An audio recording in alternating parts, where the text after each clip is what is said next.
المثل يلي مثلنا تعوا لعنا. شوفي ابو العريس شلون ما شاء الله وشه كبة نور.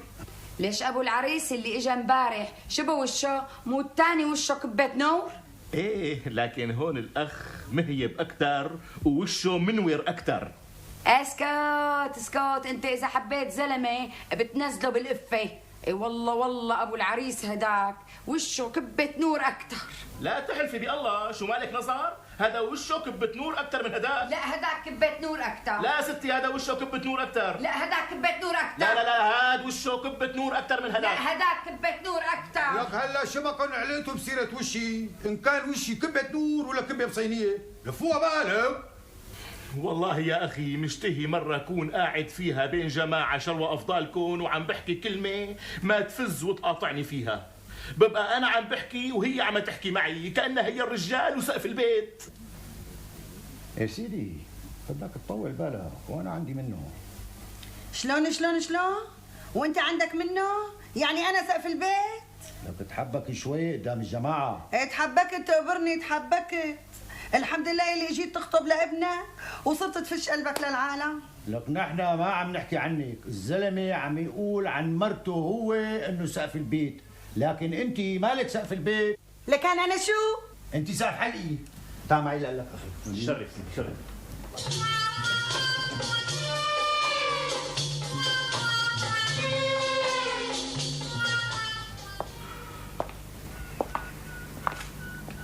مور سيدنا.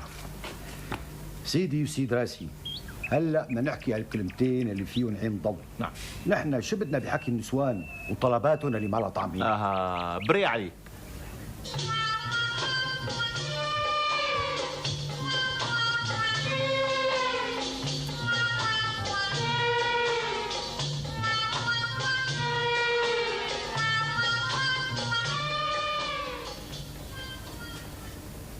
انت بلا مستحى ابو البنت، وانا بلا مؤاخذه ابو الصبي.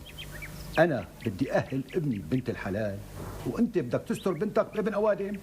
فلتحيا وعدم المؤاخذة يعني النقد لا بيقدم ولا بيأخر ولا بيعلي ولا بيوطي. والله يا اخي عم تحكي جوهر، وعلى زماننا ما كانت لا كل هالتعقيدات ولا هالشروطات. ايه نعم صلى. على زماننا تجي الخطابة وتعتمد على البنت، بعدين يجي أبو العريس ويفصلوا النقد وما يشفات شو، وكانوا يكتبوا الكتاب والدخلة بليلة واحدة وصلى الله وبارك. أما هالأيام ما شاء الله صايرة كل عيلة ولا أسعار شكل وفاتورة شكل، وشلون بدنا نعرف نجوز هالولد ما كنا نعرف. والله هي عم تحكي الدغري، الناس صايرة عم تقلد بعضها البعض وتتظاهر مثل النفيخة. صاروا يقولوا كندرة زقزق ولا طنجرة بقبق. ها بلشت تفهم علي، يا عيني عليك. والحل برأيك؟ يا سيدي والله لو رجعت إلي أنا ما باخد منكن قرش لنقد البنت. كنت بقلكن خدوها وجهزوا انتوا واصرفوا على كيفكن، حيث البنت صارت بنتكن ومثل عرضكن وبدها تعيش عندكن ببيتكن ومثلها مثلكن